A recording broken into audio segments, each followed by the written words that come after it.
I have a number of friends who are really struggling right now. One has lost a child, another dealing with a battle with cancer, another enduring financial disaster. It's hard to know what to say to someone who we love who's hurting, isn't it? Sometimes the best that we can do is just to keep our mouths shut, come alongside them, affirm their pain, and let them know we're here for them. But if you do want to speak words of encouragement and God's truth into the life of someone who is struggling, let me tell you what not to say. Don't ever say, God never gives us more than we can handle. First, because to someone who is feeling crushed under the weight of life, that just falls flat. But more importantly, it's not biblical.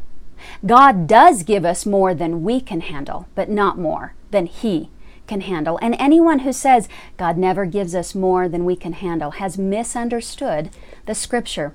We find it in 1 Corinthians chapter 10, verse 13, where Paul writes, God is faithful. He will not let you be tried beyond what you are able to bear, but with the trial will also provide a way out so that you may be able to endure it. So here's the deal. In 1 Corinthians 10, Paul is telling the recipients of his letter about their spiritual ancestors, the Israelites, who were a fickle group of folks. God had proven Himself faithful to them over and over and over again. And yet, when they found themselves in a jam, instead of turning to Him, they turned to ungodly things to help them get out of it. They didn't trust Him. They sought the nearest exit and made really bad choices. And Paul's saying, don't do that. He's saying, stay in the struggle. Trust in the Lord.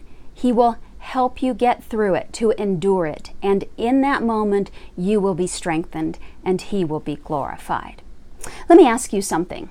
Was Goliath more than David could handle? Yeah.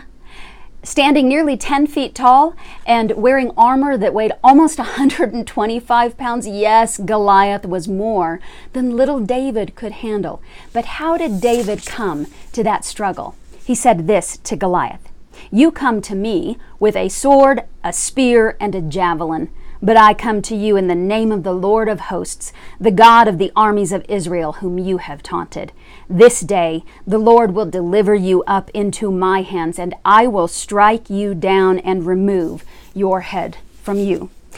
And we all know how that story turned out, don't we? David was able to take down Goliath with a slingshot and a rock. And it was because he stayed in the fight and allowed God to give him the strength to endure it. And in that, David's faith was strengthened and God was glorified. Yes, God does give us more than we can handle, so that He can show us there are no limits to what He can handle.